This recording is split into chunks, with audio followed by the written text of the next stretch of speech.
Bismillahirrahmanirrahim. Assalamualaikum warahmatullahi wabarakatuh. Perkenalkan, saya Afzi, orang bodoh dan gila dari negeri ini. Izinkan saya untuk ngebahas tentang pemikiran bareng kalian. Disclaimer dulu, apa yang saya sampaikan di video ini adalah hanya sekedar pemikiran saya. Kalau teman-teman ada yang nggak setuju, maka itu adalah hal yang normal.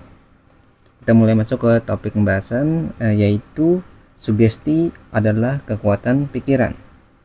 Kita mulai dulu dari pengertiannya. Sugesti itu apa sih? Nah, menurut saya sugesti itu adalah suatu pikiran seseorang mengenai apa yang akan dia lakukan. Jadi landasan dalam ia berpikir gitu, atau dia menginginkan sesuatu, maka ia telah mensugesti dirinya. Jadi lebih ke arah keinginan pribadinya atau apa yang ingin terwujud di dalam hidupnya, itu sugesti. Ini termasuk ke impian, imajinasi, dan apa yang ia alami itu bisa mensugesti dirinya gitu. Jadi kalau orang yang tersugesti itu berarti dia memiliki kayak tadi imajinasi, memiliki keinginan akan sesuatu atau tujuan tertentu. Itu biasanya yang mandasi sugesti. Nah, mengapa sugesti itu penting bagi kehidupan seorang manusia dalam berpikir ya dan bertindak? Itu karena alasan tubuh itu untuk bergerak. Jadi alasan pertama itu karena tubuh ini memiliki tujuan kan, kayak harus ada alasan nih untuk bergerak tubuh kan. Misalnya saya ingin mengambil sesuatu, maka kalian harus menggerakkan tangan gitu. Kalau kalian tidak memiliki sugesti atau tujuan yang jelas, maka buat apa menggerakkan tangan, buat apa kalian bergerak gitu. Jadi sugesti itu bisa menggerakkan fisik kita, menggerakkan raga kita untuk mencapai tujuan gitu. Kalau kita tidak memiliki sugesti, ya buat apa kita gerak, buat apa kita melangkah, buat apa kita menuju tempat yang mungkin kita tidak ketahui. Nah, itu alasan pertama. Lalu alasan kedua itu memberi tujuan pada pikiran. Nah, ini berhubungan sama mental ya, karena kan tujuan itu kadang tidak terlihat gitu. Jadi tujuan itu biasanya abstrak, jadi nggak tahu gimana gitu bentuknya, karena kita belum sampai kan. Nah, yang namanya tujuan tuh kan terkadang bisa berbeda dengan apa yang kita bayangkan. Jadi tujuan itu apa ya, masih dalam bentuk abstrak sampai kita sampai di tempatnya gitu, sampai kita tiba di tempat tersebut gitu. Jadi memberi tujuan pada pikiran. Jadi kalau pikiran tuh nggak dikasih tujuan, seperti tidak punya arah. Kalau misalnya kita punya arah nih, misalnya tujuan kita ke depan, maju jalannya ke depan gitu, maka kemungkinan besar untuk belok atau mundur itu akan sangat kecil karena kita punya tujuan pikirannya. Kalau nggak punya tujuan, mungkin kita bisa nyamping dulu, berhenti dulu, atau main dulu kan, nggak ada yang tahu. Kalau pikiran ini udah punya tujuan, maka akan lebih mudah untuk mensugesti diri kita gitu. Lalu yang ketiga itu sugesti. Kalau udah punya sugesti ya, kalian tuh tidak mudah untuk dipengaruhi oleh orang lain. Jadi kalau kita tidak punya sugesti dalam tubuh kita, biasanya akan mudah untuk dipengaruhi oleh orang lain.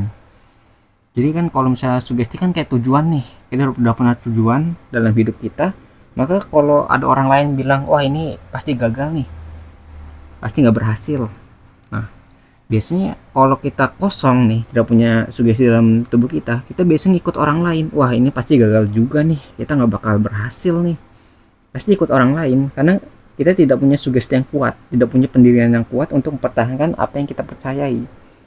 Kalau kita udah percaya, udah sugesti ini pasti berhasil, ini pasti apa ya, akan jadi sukses gitu, pasti bisa, pasti sampai gitu.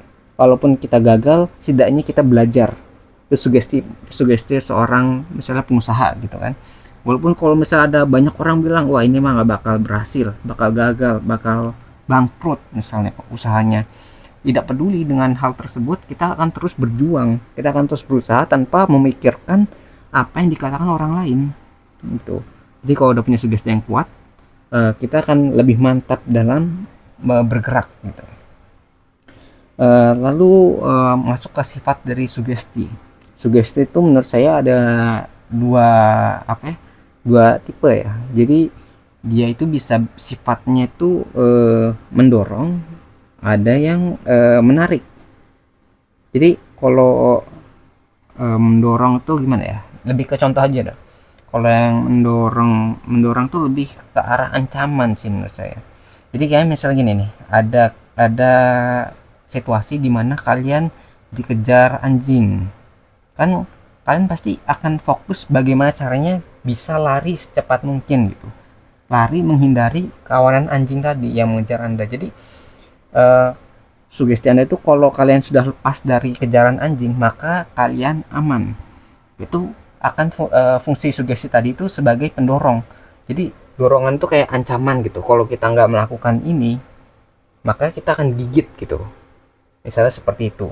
Kalau fokus kepada tarikan nih misalnya, kita harus lari secepat mungkin, misalnya melompati pagar yang ada di depan kita, tidak peduli setinggi apapun, pokoknya kita harus lompat.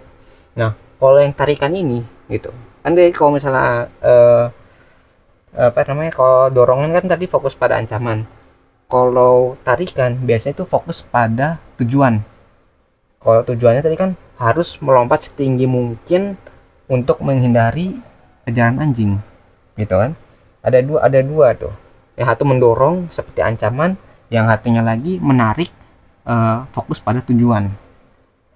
Kalau masih kurang jelas mungkin dicontohkan satu lagi tuh pada ini. Biasanya kalau kita sebagai pelajar ya, atau orang yang masih menuntut ilmu, biasanya kita bisa ngambil dua arah sisi.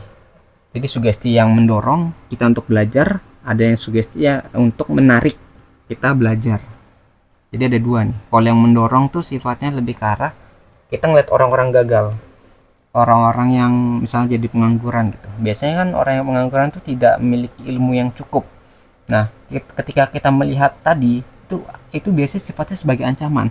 Kalau saya tidak belajar atau tidak memahami hal ini, maka saya akan menjadi gitu, orang yang gagal, orang yang tidak paham dan bisa menjadi pengangguran. Itu kan sebagai bentuk ancaman bagi diri kita ketika kita tidak bisa menemukan pekerjaan atau menjadi orang yang gagal. Itu akan mendorong kita untuk belajar. Yang satu lagi, kalau misalnya kita lihat dari sisi tarikan, kita bisa melihat dari sisi kenyamanan hidup. Jadi tujuan kita untuk mencapai kenyamanan yang kita inginkan. Itu kan beda tuh. Yang satu dia kita fokusnya ke arah ancaman tuh jangan sampai gagal. Yang kedua, kalau misalnya fokus ke tarikan, fokus pada tujuan kita, yaitu mencapai kenyamanan. Ada dua fokus, dua tarik, yang satu menarik, yang satu mendorong gitu. Itu cara pandangnya sih, cuma sifatnya sama ya, hanya berbedanya tuh dari mana arahnya gitu. Yang satu dari depan menarik, yang satu dari belakang mendorong. Terus apa cara yang terbaik gitu? Apakah bagusnya yang mendorong gitu, atau yang menarik gitu, atau mengkombinasikan keduanya gitu kan? Nah, kalau menurut saya ini caranya tergantung ya, karena kan setiap orang beda-beda ya. Misalnya gini nih, kalau yang ada yang fokusnya itu biasanya pada tarikan saja. Jadi dia nggak fokus sama orang lain, nggak fokus sama ancaman, dia hanya fokus pada tujuan. Ini sifatnya yang tarikan. Misalnya pada aktivitas yang itu kayak atlet atau olahraga kan, biasanya atlet itu kan nggak fokus pada orang lain, dia fokus pada tujuan. Misalnya pada lari cepat, si atlet akan fokus pada dirinya sendiri untuk mencapai tujuannya adalah mencapai jarak dengan waktu sesingkat mungkin. Dia nggak bakal mikir orang lain bagaimana gitu kan. Yang penting dia bisa lari secepat mungkin mencapai tujuannya tadi, mencapai garis finish. Itu pada atlet ya. Jadi fokusnya pada tarikan tuh, pada tujuan dia tuh kenapa dia lari, terus harus bagaimana caranya biar bisa sampai di garis finish. gitu. Dia nggak mikirin tuh orang lain mau lari secepat apa, mau selambat apa, nggak peduli sama ancaman-ancamannya. Yang penting dia bisa lari secepat mungkin mencapai garis finish. Nah itu salah satu contohnya, itu fokus pada tarikan ya. Contoh lain itu yang pada tarikan itu lebih ke arah hobi. Hobi itu biasanya nggak bisa dipaksakan kan, ya sesuai dengan keinginan kita gitu. Jadi kita nggak peduli tuh sama ancaman orang lain, oh bilang ini hobi ini jelek gitu. Kalau kita udah suka, kita udah apa ya, udah cinta sama hobi kita, mau orang lain bilang apalah, mau bilang ini nggak apa, nggak ada profit lah, kalau kita udah hobi gitu kan, sugesti kita, apa yang kita lakukan kita suka, kita nyaman, itu yang menjadi tujuan kita. Jadi nggak peduli tuh sama orang lain mau ngomong apa, yang penting kita suka, kita nyaman di sana, kita bahagia, fokus pada tujuan. Tujuan adalah kebahagiaan, kenyamanan gitu kan. Jadi menghilangkan stres juga kan, kalau kita ada hobi apapun bisa jadi menyenangkan. Nah kayak gitu, fokus pada tarikan. Kalau yang fokus pada dorongan, biasanya dorongan itu lebih ke arah ancaman. Misalnya ke arah ini, oh ya, lagi kayak misalnya begal. Begal itu kan yang ini ya, perampokan lah, perampokan. Kalian misalnya lagi berkendara di malam hari, eh, sepi, sendirian, tiba-tiba ada yang mengikuti kalian dari belakang gitu, ada motor misalnya, dan kalian melihat ada apa ya, ancaman gitu kan, itu ancaman kayak udah mulai diikutin, terus ngeliat ada senjata tajam. Kalian pasti akan fokus bagaimana caranya untuk menghindari ancaman tersebut, dengan cara yang ngebut. Kalian nggak tahu tujuannya kemana, pokoknya kalian ngebut pakai motor itu misalnya, terus nggak tahu arahnya kemana, pokoknya bisa menghindari begal tadi. Jadi kalian nggak tahu tujuannya kemana, nggak fokus pada tujuan, yang penting bisa lolos dari tadi apa, ancaman begal tadi. Karena kan kalau kalian bayangin nih, malam-malam sepi nggak ada orang, kemanapun kalian apa ya pergi itu biasanya kan udah sepi, jadi nggak ada apa ya, nggak ada fokus ke tujuan, yang penting bisa lolos dari ancaman tadi gitu. Nah itu kalau misalnya dalam keadaan darurat ya, nggak tahu tujuannya kemana, yang penting bisa lolos dari ancaman. Lalu contoh lain kalau yang dekat dengan kehidupan sehari-hari sama pelajar itu lebih ke arah ini, menghindari masalah saat tidak mengerjakan tugas atau PR. Nah ini biasanya sangat dekat sekali dengan pelajar-pelajar gitu kan. Jadi mereka tuh ngerjain tugas agar bisa mengumpulkan tugas gitu. Kadang si pelajar ini nggak ngerti ini ngerjain apa, ini buat apa, ini mereka nggak terlalu paham ini fungsinya buat apa, kedepannya buat apa juga, jadi tujuannya nggak jelas.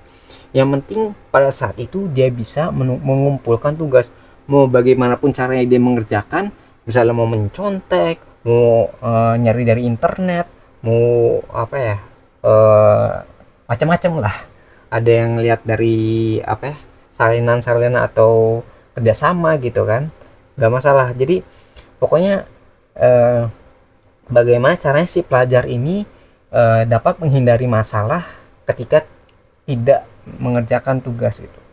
Jadi kalau ada PR, ada tugas, dia bukan fokus ke arah tujuannya, padahal tujuannya kan kalau ngerjain tugas atau PR itu supaya memahami materi kan. Tapi terkadang banyak, oh ini mah nggak paham, yang penting saya bisa ngerjain, yang penting saya bisa menghindari masalah ketika saya tidak mengerjakan gitu. Nah gitu, makanya itu ada dua fokus, tergantung dari kalian butuhnya di mana. Ada juga yang bisa mengkombinasikan keduanya, itu mungkin eh, akan lebih baik gitu dampaknya, karena ada yang mendorong, ada yang menarik. Misalnya kayak tadi kan udah dicontohin ya, jadi misalnya dia fokus untuk belajar itu untuk memahami materi sama menghindari masalah ketika dia tidak mengerjakan tugas. Jadi dua-duanya didorong tuh, antara dia ditarik karena dia ingin memahami materinya, didorong juga karena untuk menghindari masalah, karena kan males kan kalau misalnya dia punya masalah gitu kan. Nah seperti itu, pintar-pintar kita aja untuk memanfaatkan tadi tarikan dan dorongan dari sugesti kita, sugesti yang kita punya. Kayak bisa saya simpulkan, ketika kita bisa memahami sugesti yang kita punya gitu, kita bisa memanfaatkan bagaimana hidup kita bisa bekerja gitu. Jadi dengan memahami sugesti kita, kita bisa membuat jalan yang lebih baik di dalam hidup kita. Itu saran dari saya ya. Uh, Mungkin sekian ya bahasan pemikiran pribadi saya yang bisa saya sampaikan. Sebelum saya akhiri, saya ingin mengatakan bahwa jika ada kebenaran di dalam video ini, maka itu semua bersumber dari Tuhan yang Maha Kuasa. Dan jika ditemukan banyak kekurangan maupun kesalahan di dalam video ini, maka itu semua bersumber dari diri saya sendiri. Di channel ini kita juga punya moto, jangan didengar, jangan dipercaya, ragukan segala pilihan, dan selalu buktikan bahwa pendapat saya salah. Lalu jelaskan di mana letak kesalahannya. Saya menunggu jawaban Anda, wahai orang-orang pintar dan waras di luar sana. Karena orang yang bodoh dan gila ini sangat membutuhkan bantuan kalian. Terima kasih bagi yang udah menyimak. Semoga bisa bermanfaat videonya. Saya akhiri dengan kalimat wassalamualaikum warahmatullahi wabarakatuh. Saya Afzi, pamit undur diri. Kita ketemu lagi di pembahasan selanjutnya, insya Allah.